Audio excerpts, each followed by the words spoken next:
The Bengals are bringing back all 5 starting offensive linemen for the first time in the Joe Burrow era, and yet they're still being slept on nationally. My thoughts on the latest rankings and expectations for this offensive front going into training camp. That and more right now on Cincinnati Bengals Talk.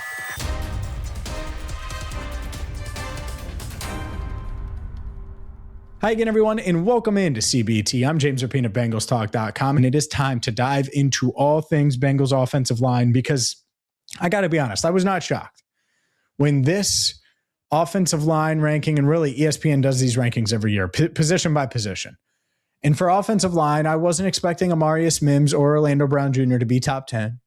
I wasn't expecting Ted Karras or Dylan Fairchild, or even as big as he was down the stretch last year, Dalton Risner, to be top 10. I was not. Did I think Mims might get a vote or two? I did, and that didn't happen, according to ESPN's rankings with executive scouts and coaches and everybody weighing in. But that's okay.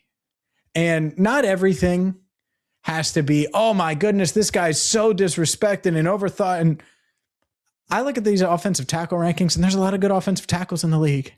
There's a lot of good ones. And Amarius Mims has a chance to be a great one. And he's well on his way. And what I would say if I'm him and I see those rankings and I'm not included and I don't get votes, well, what an opportunity.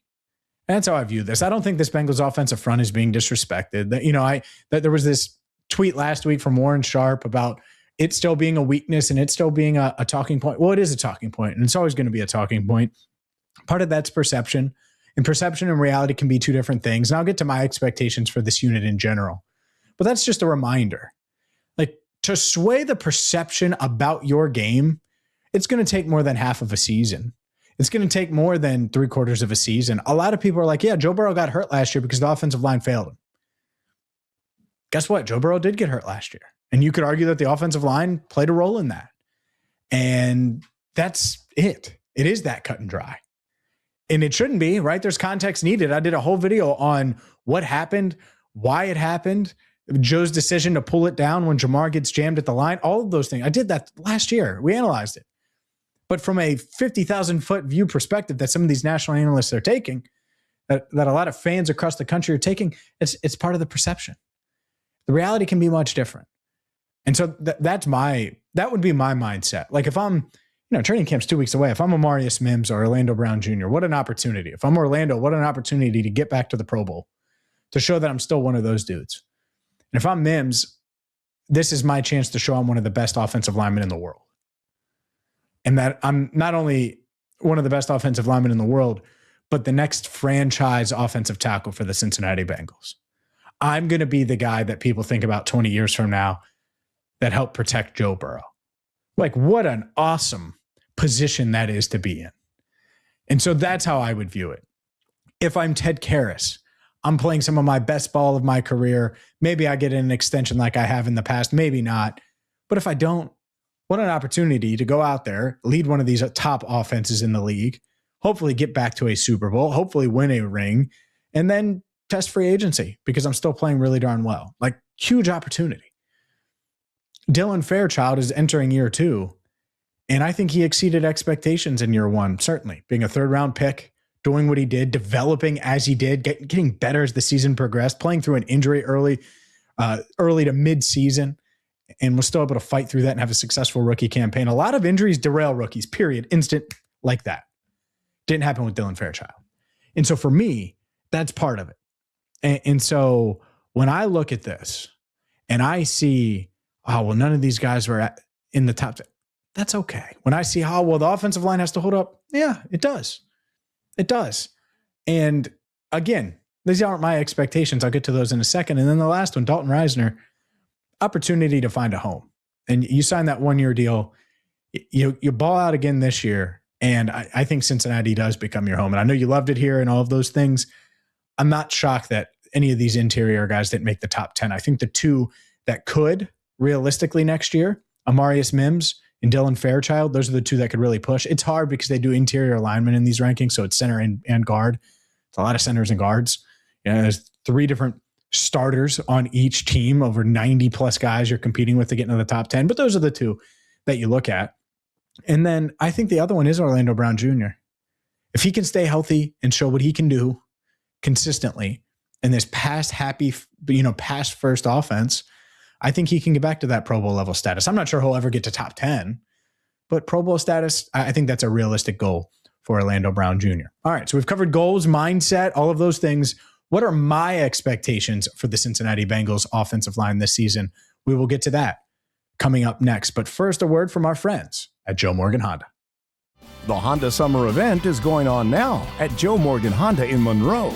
Stop in today and check out the great lease and finance specials going on now on all new CRVs, Civics, Accords, Pilots, and Ridgelines. All priced and ready to go. Honda quality and Morgan integrity. Proud to be part of the Voss Auto Network. Joe Morgan Honda. Stop by in person on State Route 63 off I-75 in Monroe or online at joemorganhonda.com. Today's show is also brought to you by my friend Christian Husky of Sipsey Klein Realtors. You have to go to sipseyklein.com/chusky today. I get it. The summer, it can be intimidating. School's right around the corner. You're looking for your dream home. You're looking to sell your house. You need advice. What do you need to do to get your house on the market? What do you need to do to find the house in that perfect location, that perfect neighborhood, the right amount of space, the right things you need? Christian Husky has you covered all day long. I like interacting with Christian. We talk Bengals all the time, but real estate advice, if you're looking for someone, look no farther. sipseyklein.com/chusky. It's funny. I basically led the video kind of forgiving the national perception of the Bengals because they do need to prove it. But my expectations for this offensive line is extremely high. I expect Amarius Mims to become a star. He needs to be a Pro Bowler this year. He needs to be getting votes in this next year and be one of the offensive tackles that we talk about as top young building blocks in this league. Orlando Brown Jr. needs to get back to Pro Bowl level, and we need to be talking about him at that level. He needs to play at that level, and we'll see if he can get back there. Injuries his first couple of seasons made it tough, was durable last year, and played pretty darn well last year. And I think this offensive front in general, definitely from about week 6, week 7 on, they were pretty darn good. And so that's what I expect them to be this year. I expect them to be pretty darn good. Orlando, it'd be nice if you were playing in another Pro Bowl or invited to the Pro Bowl, not playing in it, but invited to it. And you make another Pro Bowl for the first time since your Chiefs days. For Mims, same thing, but the ceiling is so high for this guy that you need him to take one more big step forward. And if he does that, I look at this group, it makes a ton of sense to see them become the best offensive line of the Joe Burrow era. And part of it is they have experience together. Mims is comfortable with Dalton Risner. Risner is certainly comfortable in this offense, knows what's being asked of him, has been really underrated throughout his career, really found a home on that left side of the offensive line last year at that left guard spot. Ted Karras, as smooth as they come, he's just been steady Eddie. I mean, the past couple of years, you're waiting, you're wondering, hey, is he still going to play the same? I thought he played great last year. I really did.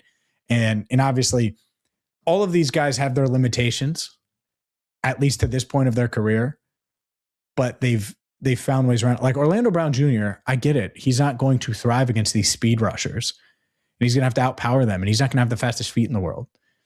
We know that. It goes without saying. And so there'll be people that watch this like, oh, are you serious about Orlando? Like, yeah, I'm not saying none of these guys have flaws. Of course they do. But the ceiling is the ceiling. And my expectations are pretty darn high for this group because I thought they were starting to gel last year and did gel last year.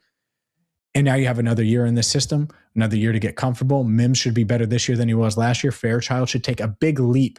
Year 1 to year 2, think about it. Should be a gigantic leap for Dylan Fairchild if he's going to be the next Clint Bowling or the next Kevin Zeitler in this like Pro Bowl guard for the Bengals. Well, we need to see a big step forward.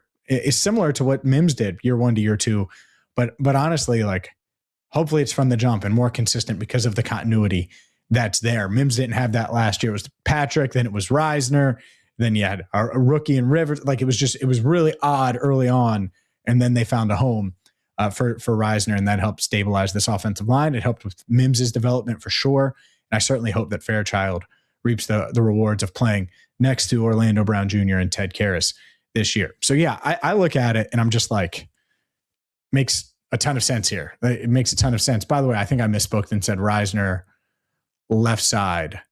I meant right side. Obviously, he's playing right guard next to Mims. But regardless, this to me, this is the group that you look at and you're like, all right, should they be the best offensive line of the Joe Burrow era?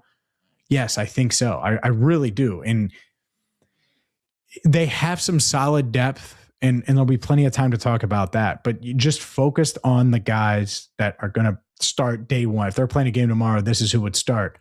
Reisner at right guard. Name the last time you felt as good about the right guard spot as you do with Reisner. Maybe Kappa that first year. That's probably it, right? Left guard. Name the last time you felt this good about left guard. Left tackle. I say what you want about Orlando Brown Jr. People pull up PFF or whatever. Really solid left tackle. Ted Karras, solid. Mims, super high ceiling. Like, I'm just in on these guys. And so we'll see. I need you to prove it.